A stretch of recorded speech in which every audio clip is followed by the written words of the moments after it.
Hey guys, welcome back. All right, continuing on the chassis assembly, we've got a couple things going on here now, so wanted to talk quickly about them. So going back to the last video, we've got our main belly and side tubes done, we've got our lower belly cross bracing done, and we've got everything clamped in. So now what we've added are these pieces of 2-inch box tubing, front and rear, and clamp them in place. You can put them on top of the floor tube, or you can put them on the bottom side. I prefer the bottom side just because when you go to set this outrigger tube on, it just sits there and you don't have to fight clamping it. So, and we'll show you that in a minute. But anyways, getting back to setting width. So these lower belly tubes set the width of the lower belly, and the fixture that I'm going to be providing available to customers will set the upper width. And so with the upper width up front, there's nothing to set it in the chassis itself when you are assembling, so the fixture will help you set that width. In the rear, this floor tube is going to help you set that width. So to orient this floor tube, there are 2 marks on the front side of the tube. Those 2 marks are for the interior floor option if you choose to purchase that. So just know that these 2 marks go forward and they are for a different option, so you may or may not use those marks in your assembly. And so with that, this tube is coped for the floor tube, and it is coped for the 2-inch main rail tube. So just know that there is a top and bottom to this, but regardless, the marks go forward.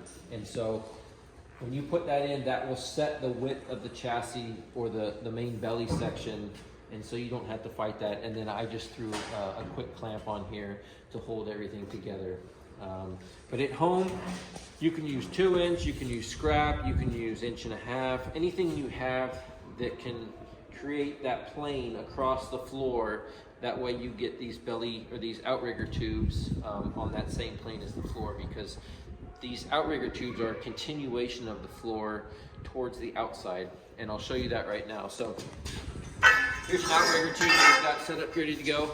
We've got a tube sleeve, 1.5 inch, included in the kit, and plug weld 2 different spots. And I plug weld them prior just because it makes them stay and you don't have to fight them. So anyways, like I was saying, I put my cross bracing, my temp cross bracing on the bottom. That way I can just set this on here, and there are marks again on the tube where the intersecting tubes go. So for example, this outrigger tube is going to go right on that mark there.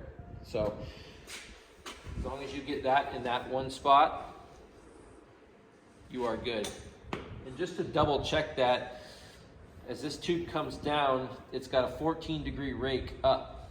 And so if you look down this tube after you've got it installed, this tube should be completely plumb vertical. It shouldn't be leaning in, it shouldn't be leaning out, it should be completely vertically plumb. So now you could go ahead and clamp this in place temporarily, and you've got 3 floor tubes per side that make up this main section here. And then you have a secondary floor.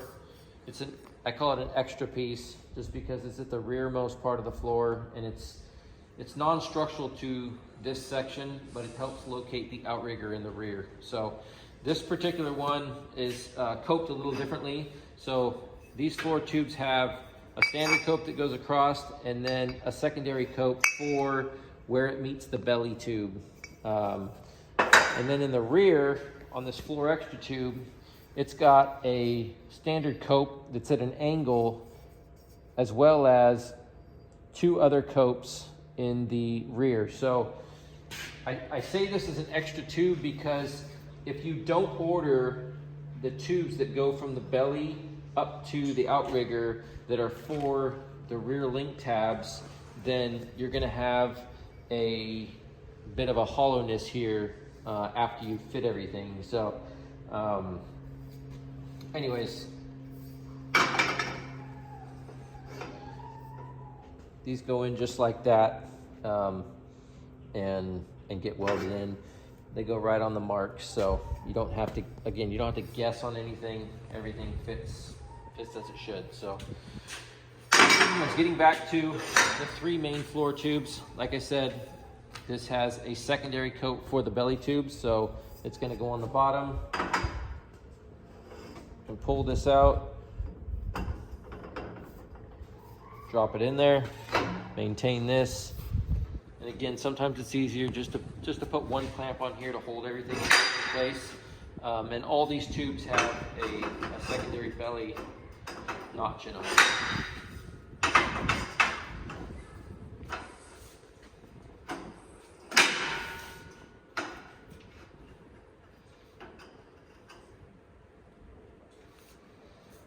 So just like that, we would clamp here, and we'd clamp here, and then again, like the last 3 or 4 videos, the marks are on the tube, but do yourself a favor and just double check them with the square. It's really fast, just to make sure that there's no error, because sometimes on the machine, as the tubes are coming through, and I'll take a video so you guys can see, the tubes aren't perfectly straight.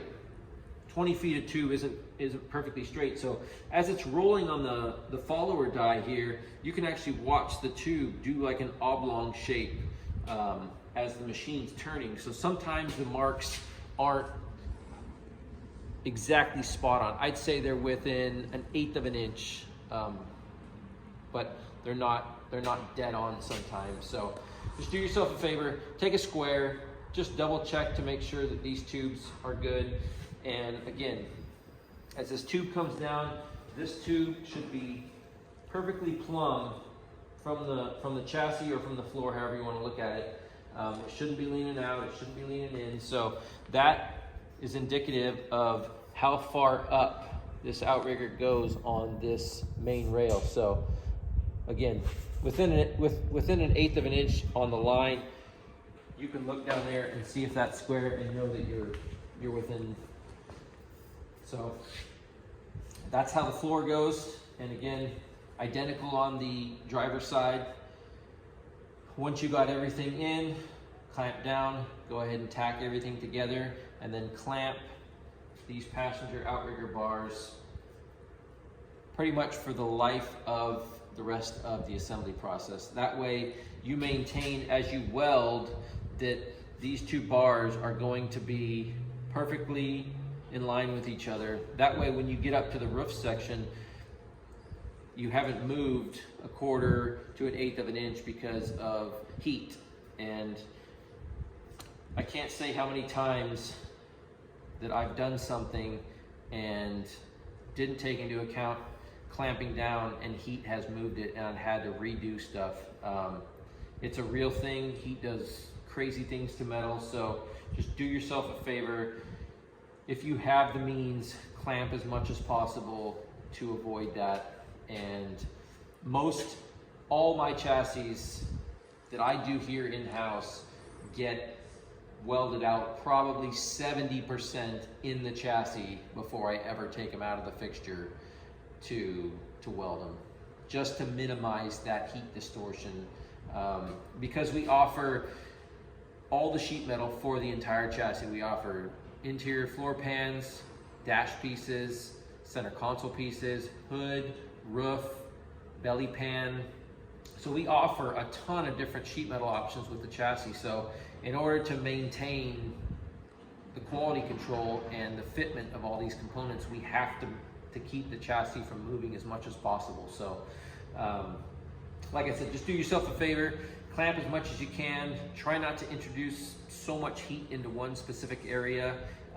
Just spread yourself out, especially when you're going and final welding. Just jump around the chassis as much as you can to try to disperse the heat and not get it into one spot. So we're gonna go ahead and conclude this video with the way we've got the floor here. We'll go ahead and finish both sides, and we'll get into another video in the next section. So subscribe, like, any comments, let me know. Be more than happy to go over a little bit more in detail if you got questions in one particular area.